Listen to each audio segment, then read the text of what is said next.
Workers in Birbhum. Now a full-blown face-off has broken out between the two parties. BJP has taken the drastic step of telling the Election Commission to brand TMC a terrorist party. And despite emergence of fresh evidence on Bengal terror factory with each passing day, TMC continues to be in denial.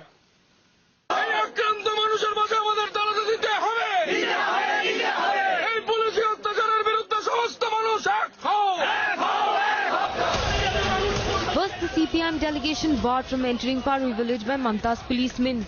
Amid the charges and counter-charges comes the BJP's headache for Mamta.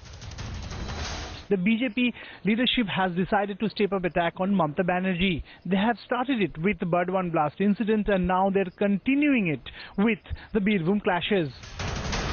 A day after sending a memorandum to the poll panel asking the EC to declare it a terrorist party, बाहर का विदेश का संतरासवाद को भी इन लोगों ने चला रहा है यहीं पर और अपना घर में भी संतरासवाद चला रहा है। इसीलिए इस पार्टी को संतरासवादी पार्टी का हिसाब से घोषणा करना चाहिए। इस मांग को लेके हम आज इलेक्शन कमीशन के पास गए थे। A central BJP delegation will arrive in Birbhum to take stock of the situation.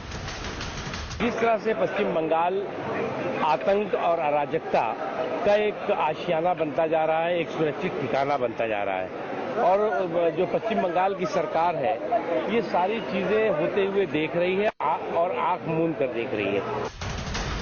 And the Mamta-led DMC government, which is in denial over the terror factory truth, is going to try to stop the BJP too.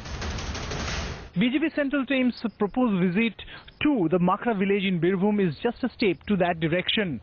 But Mamta administration is also determined that they won't allow this team to enter the village, thus creating a ground for a high-voltage political drama. NIA's terror revelations only showcasing the Mamta government's complete failure, and with the BJP now ready to confront the TMC, the stage is set for a mega flashpoint. Bureau Report, Times Now.